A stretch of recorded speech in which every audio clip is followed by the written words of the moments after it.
सब की online classes अभी चल रही हैं क्या?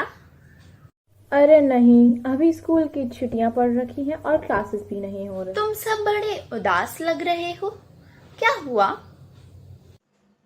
अरे क्या बताऊं, तुम तो जानती ही हो, मैं, शार्वी और तान्या अपनी छुट्टियों में तुम्हारे राज्य सिक्किम आने वाले थे, लेकिन अब इस लॉकडाउन के चलते नहीं आ सकेंगे। मैं भी सिक्किम राज्य को घूमने के लिए बहुत उत्सुक थी, मगर अब कहाँ। अरे तो क्या हुआ, मैं और रीवा तुम्हें मिलकर सिक्किम का वर्चुअल टूर करा देते हैं। यह तो बहुत मज़ेदार होगा। हाँ, फिर तुम्हें भी अपने राज्य दिल्ली का हमें वर्चुअल टूर कराना होगा। हाँ हाँ, क्यों नहीं। हम सब मिलकर आपको और रीवा को दिल्ली का वर्चुअल टूर कराएंगे। रैपडेंट से खंडर। इसकी स्थापना 17वीं शताब्दी में की गई थी। यह 1670 से 1814 तक सिक्किम की दूसरी राजधानी थी। यह स्थान घने जंगलों में घिरा हुआ है और निचली पहाड़ी पर स्थित है। इस राजधानी शहर को हमलावर गोरखा सेना द्वारा नष्ट कर दिया गया था और आज राजसी महल और भग्नावशेष के केवल खंडर यहाँ देखे जा सकते हैं। यहाँ सिंहासन के लिए लड़ने की परंपरा के कारण दीवारों पर अभी भी रक्त के धब्बे हैं। हम यहाँ कंचनजंगा पर्वत श्रृंखला के मनमोहक दृश्य का आनंद ले सकते हैं। पेमयांगस्ते मठ, पेमयांगस्ते, जिसका अर्थ है परिपूर्ण उद्यान कमल, माना जाता है कि यह मानव शरीर के 4 प्लेक्सस में से एक का प्रतीक है। इसकी स्थापना 1647 में हुई थी। यह सिक्किम के सबसे पुराने और सबसे प्रसिद्ध मठों में से एक है। यहाँ पहले स्तर पर पद्मासंभव की 8 अवतारों के उल्लेखनीय प्रतिमा के स्वर्गीय निवास का चित्रण करते हुए आश्चर्यजनक मूर्तियाँ, पेंटिंग और प्राचीन स्क्रॉल है। मोमोज। सिक्किम में प्रसिद्ध मोमोज तो हम सब ने ही खाए हैं। यह बहुत स्वादिष्ट डम्पलिंग है जिसमें कई प्रकार की फिलिंग भरी जाती है।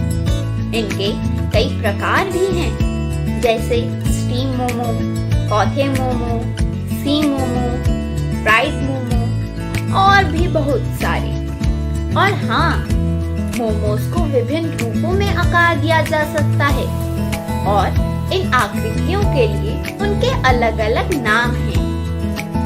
नामची से 5 किलोमीटर दूर स्थित सोलोफोक हिल्स पर भगवान शिव का एक मंदिर है। उसका नाम है चार धाम।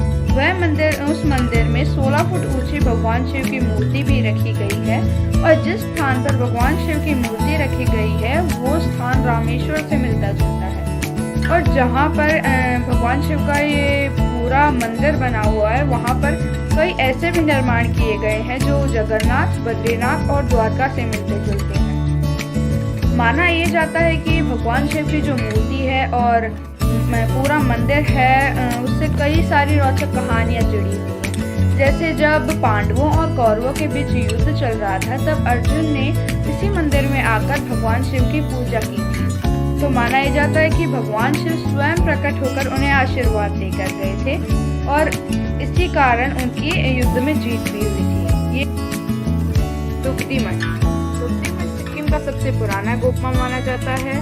ये गोपमा यानी दुगती मठ 1701 में स्थापित किया गया था सिक्किम में। ये तीर्थ स्थलों की श्रृंखला में भी अपना एक हिस्सा निभाता है। वहाँ पर हम इसे देख सकते हैं कि ये 7000 फीट की एक ऊंची पर्वत पर स्थित है। इस पे हम इस तरह पहुंच सकते हैं कि हम युक्सोंग की पहाड़ी से लगातार आधे घंटे चलने पर हम यहाँ पर पहुंच जाएंगे। ये काफी सुंदर जगह पर स्थित है और इसकी आंतरिक यानी अंदर का नक्शा, दीवारें काफी सुंदर और कलात्मक तरीके से बनाई गई हैं। वहाँ पर साधु, संत और देवताओं के चित्रों से इसकी दीवारों को चित्रित किया गया है और यहाँ पर हमें पुस्तकों और ग्रंथों का एक संग्रह भी मिलता है। दुगती मठ को याद रहे, इसे हम सन्यासियों का मठ भी कहते हैं। थुक्पा पूर्वी तिब्बत की हमारे लिए देश के समान है और थुक्पा पूर्वी तिब्बत यानी वहाँ की वह पारंपरिक डिश भी मानी जाती है। सिक्किम और अरुणाचल प्रदेश में भी वह एक क्षेत्रीय खाने के रूप में जाना जाता है और इसे हम चिकन सूप और नूडल्स को मिलाकर बनाते हैं।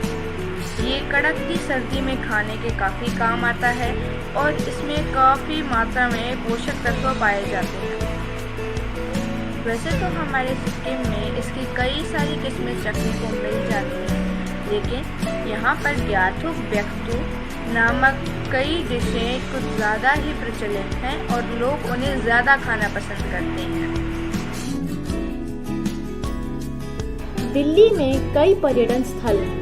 उनमें से सबसे ज़्यादा देखे जाने वाले पर्यटन स्थलों में से एक है इंडिया गेट।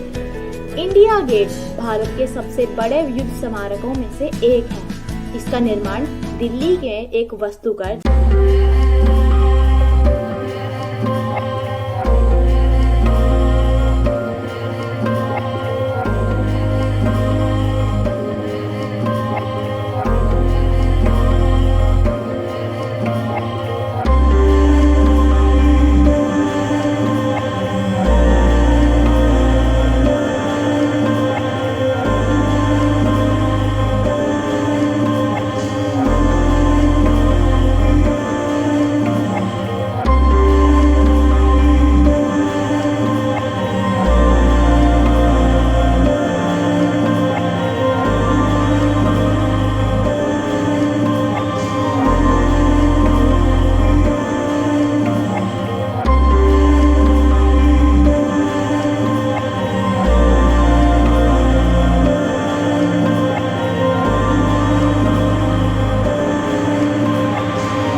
कारण इसे बनाया गया है और यह दुनिया के सबसे शानदार महलों में से एक है।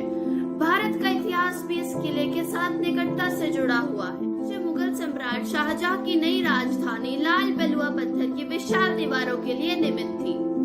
यह 1546 में इस्लाम शाह सूरी द्वारा निर्मित एक पुराने किले सलीमगढ़ के निकट है, जिसके साथ यह लाल किला परिसर बनता है। लोग यह नहीं जानते होंगे कि कोहिनूर हीरा वास्तव में शाहजहां की शाही सिंहासन का एक हिस्सा था। जिसे लोटस टेम्पल के रूप में जाना जाता है, न केवल आधुनिक भारतीय वास्तुकला में उत्कृष्टता का प्रतीक है, बल्कि दुनिया में सबसे अधिक देखे जाने वाली धार्मिक इमारतों में से एक है। इस स्थल का रूप कमल का आकार लेता है, जो कि अधिकांश भारतीयों द्वारा पवित्र माना जाता है। जल निकाय में आधे फूल वाले कमल का आभास होता और रात में रोशन होने पर पूरी संरचना शानदार लगती है। इस मंदिर को एक ईरानी अमेरिकी वास्तुकार फरीबोर्ड साहबा द्वारा डिजाइन किया गया था, जबकि संरचनात्मक डिजाइन ब्रिक और नील एक यूरोप फर्म द्वारा किया गया था। में व्यवस्थित 27 संगमरमर की पंखुड़ियों से बने मंदिर में 9 भुजाएं हैं। 9 दरवाजे एक केंद्रीय प्रार्थना कक्ष की ओर ले जाते हैं, जिसकी क्षमता 2500 लोगों की है और यह लगभग 40 मीटर ऊंचा है। केंद्रीय हॉल के अंदर का फर्श भी संगमरमर से बना है। इस्तेमाल किया गया संगमरमर ग्रीस से पेंडली पर्वत से आता है। सबसे कचौरी एक मसालेदार स्नैक है, जिसमें मूंग दाल और अन्य मसालों का मिश्रण होता है, जिसे बाद में पूड़ी के आकार से बनाया जाता है। मूंग दाल कचौरी के अलावा राज कचौरी, मावा कचौरी और यहाँ तक कि प्याज कचौरी जैसे कई अन्य वेरिएंट इसके अलावा दिल्ली में यह स्ट्रीट फूड और चाट रेसिपी के रूप में भी लोकप्रिय है। ये मस्जिद लाल पत्थर और संगमरमर से बनाई गई है। लाल किले से लगभग 500 मीटर की दूरी पर जामा मस्जिद स्थित है, जो कि भारत की सबसे बड़ी मस्जिद है। जामा मस्जिद का निर्माण 1625 में शाहजहां ने करवाया था। इसे बनाने में 6 वर्ष और 10 लाख रुपए लगे। बलुए पत्थर और सफेद संगमरमर से निर्मित इस मस्जिद में उत्तर और दक्षिण में द्वार हैं, जहां से प्रवेश किया जा सकता है। दिल्ली का जंतर मंतर एक खगोलीय प्रयोगशाला है। अपने 4 जंतर मंतर सहित का निर्माण महाराजा जय सिंह द्वितीय ने 1724 में करवाया था। ये इमारत भारत की वैज्ञानिक उन्नति की एक मिसाल है। जय सिंह ने जंतर मंतर का निर्माण जयपुर, उज्जैन, मथुरा और वाराणसी में भी करवाया था। छोले भटूरे। छोले भटूरे एक दिल्ली का बहुत ही मशहूर स्ट्रीट फूड में गिने जाते हैं। छोले भटूरे को आप नाश्ते के तौर पर खाते हैं, लस्सी और अचार के साथ। तो कैसा लगा तुम्हें सिक्किम का वर्चुअल टूर? मजा आया? बहुत शानदार। ऐसा लगा जैसे मैं सिक्किम में ही घूम रही हूँ। हाँ, ये फोन में इतना सुंदर दृश्य है तो असल में कितना सुंदर होगा। तो तुम्हें कैसा लगा दिल्ली का वर्चुअल टूर? सच में बहुत ही मजेदार। हाँ, स्थिति ठीक होने पर मैं दिल्ली जरूर आऊंगी।